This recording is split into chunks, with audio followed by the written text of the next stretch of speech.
So I had originally planned to do this video back around a month or so ago when this topic was a little bit more relevant, but I guess it's still sort of relevant now. What inspired this topic was just seeing the botched release of Cyberpunk 2077 unfold, and how what I feel is both a culmination of false promises, ambitions, uncontrollable hype, more or less ruining this game and CD Projekt Red's reputation. Now, I've been waiting for Cyberpunk 2077 to release probably longer than most of you, and I was at my friend's house actually back when the original Bullets trailer dropped for the game. And I remember watching it on my phone because I saw the update on Twitter, and I knew after watching that trailer, I knew immediately at that moment, just seeing how gorgeous it was and hearing about the idea and the concept of the game at that point, I knew I was going to like it. It appeared to me to have like the complex world of something like Blade Runner, but with the potential gameplay and RPG foundations of Deus Ex. And I was imagining for the first time this like large scale open world environments, right? This fictional metropolis with unlimited boundaries in terms of exploration and gameplay play styles. And now that the game is out, I've taken a stance to sort of wait until the next gen version of the game is fully released. And by that, I mean like the full PS5/Series X update for the game. And I assume and hope they'll also re-release the game physically for those consoles as well. But I just knew once I saw the 2018 gameplay trailer, I knew at that point that the game was going to be a stretch for the PS4 and Xbox One. And I had no faith in those versions to begin with. But I don't want to get much into the playability of the game right now because it's quite premature for me to discuss anything like that, considering everyone knows the state it's in, and I haven't actually played the game yet.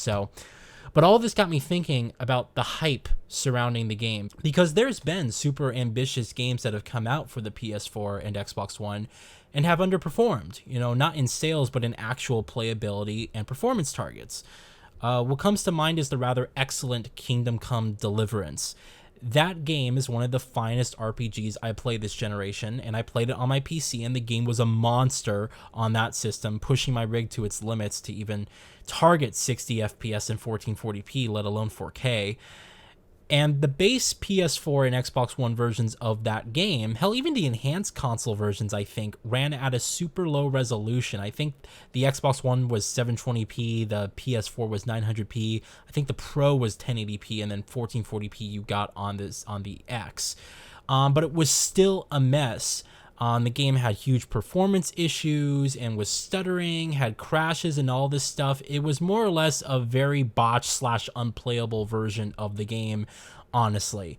But no one made a fuss about it, like Cyberpunk 2077. And I think about last generation, Crysis 3, back when it released, the Xbox 360 and PS3 versions of that game were just about unplayable. I mean, the frame rate was in the teens consistently, and it was too much game for those consoles to handle. But again, no one, at least from what I remember, made a big deal about it.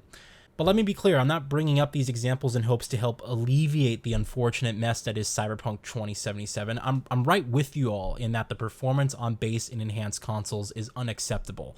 And I find it so odd how in no other medium do you see broken content being sold to consumers so regularly, if at all. Like, could you imagine you brought home a Blu-ray movie, right? And you put the movie in your player and you're watching the movie, but you start getting skips and stutters, and then the movie crashes and goes back to the menu. And then the publishing company is like, oh yeah, don't worry, we'll release an update, just wait until February. Like, of course not. People would go ballistic. And it's like, imagine buying a song or an album, but it's only available in like mono sound, or you have missing tracks from like the album, and the producers are like, oh yeah, we'll fix that in a few months, just give us some time to update the album. Like, it's complete lunacy, and no one would accept it, but we do it all the time with gaming. Like, we are advertised and promised and misled to believe that what we see is what we'll get. And when the game comes out, in the case of Cyberpunk, you can't even fucking play it. I mean, ignore the fact that the graphics aren't as good as base consoles. I mean, that at least makes sense, right? I think all console players accepted that they'd be taking a rather large or at least noticeable visual dip in fidelity with the game on their consoles, but you can't even fucking play the game. And of course, with this game and its 8 million insane pre-orders, which is almost something you'd expect to hear from like a Rockstar style game. With its 8 million pre-orders, a good 40% of those consumers were given this unfinished, broken experience. And if there's one thing about the gaming community, forgiveness is a commodity. But this has happened before, and that's my point.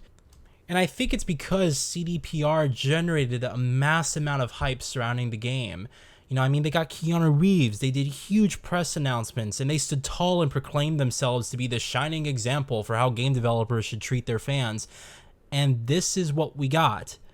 You know, if we look back at like The Witcher 3's day one performance, we'll see that, you know, while not good by any means, the game was at least playable. And which is why there wasn't basically an uproar when that game released. And I played the PS4 version, and I put 90 hours into that game on that console, and it was a good experience. You know, I vaguely remember the frame rate issues here and there, but it wasn't like distracting. And the excuse I hear from many people, especially, is this like level of arrogance and elitism. Like, oh, well, you're playing it on a 7-year-old potato, so what do you expect? This is a complete voided argument. Because if a game is advertised and sold on a platform, you as the consumer are entitled to the experience you paid for. I mean, even if it's missing content or whatever, you are entitled to a functional experience at the very least, and the game is not functional at all.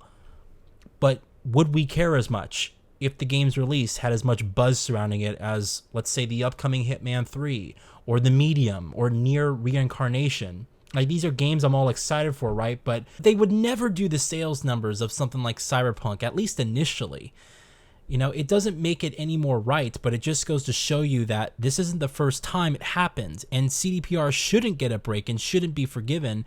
It's wrong, but we need to hold every developer accountable and every publishing company accountable as well, because in the end, the most important element to any game is arguably its playability.